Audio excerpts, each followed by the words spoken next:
I thought you said that was going to be a good movie. I'm dead and I still feel like that was a massive waste of time. Give me those 2 hours of my afterlife back. What was wrong with it? Everything. The special effects sucked. The cast was deader than the actual poltergeist, and it wasn't even remotely true to real life at all. Those terrible ghost hunting shows get more right than this did. Look, all I'm saying is that not every ghost wants to kill people. When I first met you, did it look like I wanted to kill you?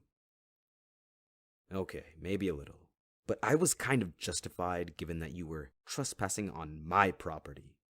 And also, you're not dead yet, are you? Case in point. These dumb movies give us a bad rep, Creampuff. It's like people forget we were once human too. What did you say you wanted to do for a living again? Maybe you can make a realistic horror movie for Hollywood, and then funnel some of that money back into the house. I'm getting sick of looking at that ugly wallpaper that one couple put up in your room. I mean, it's not like I'm in there all the time when you're gone or anything. You know. I know what's in there and it pisses me off. Like I was saying, movies like this are exactly why I can't stand humans. Idiots go running around screaming about ghosts and doing dumb seances with their friends like for some kind of circus performance, not the remnants of real people who deserve respect.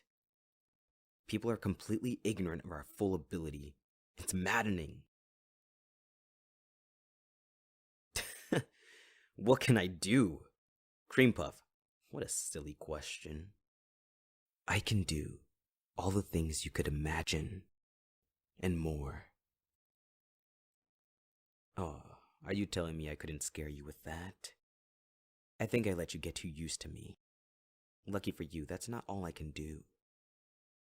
Ask me to do something from the movie. Anything.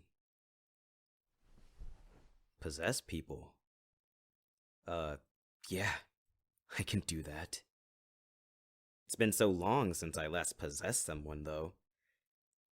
You know, once upon a time, I actually had fun scaring people out of here. This one old bat, you know, the culprit for that ugly wallpaper, I couldn't stand her stuck-up attitude and love of antiques. She was so hard to freak out that my usual tricks just wouldn't cut it. At some point, I ended up possessing her husband and scaring them both for life. Good times. And before you say anything, no, it doesn't physically hurt people. I'm not that cruel. If anything, it's just weird. It's like when you know you're dreaming and you're watching yourself do things in your dream, but you can't stop it. You can't move, can't speak.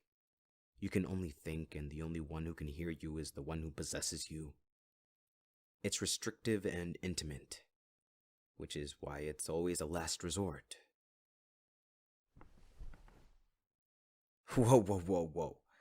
Me possess you? Did you not just hear what I said?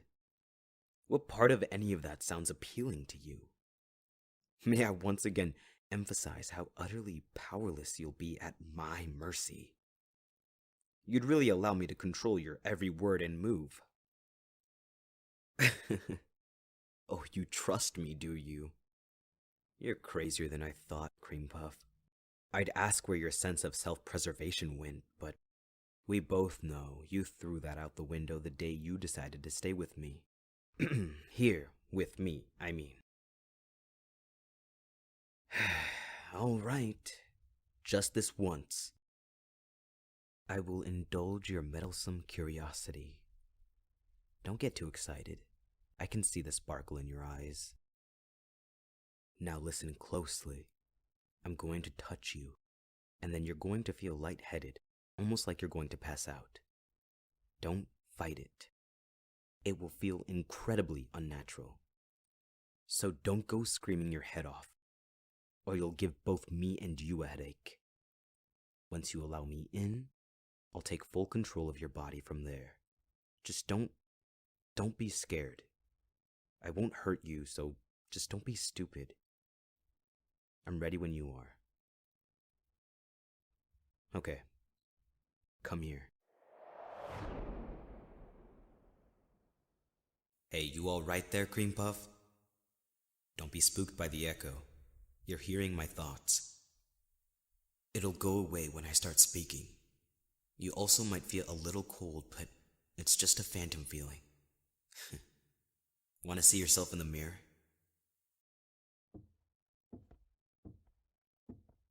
Maybe this wasn't so bad of an idea after all. So this is what it feels like to be you, Creampuff. I guess I can't say you don't have any oxygen going up to your brain anymore, now that I can confirm the contrary.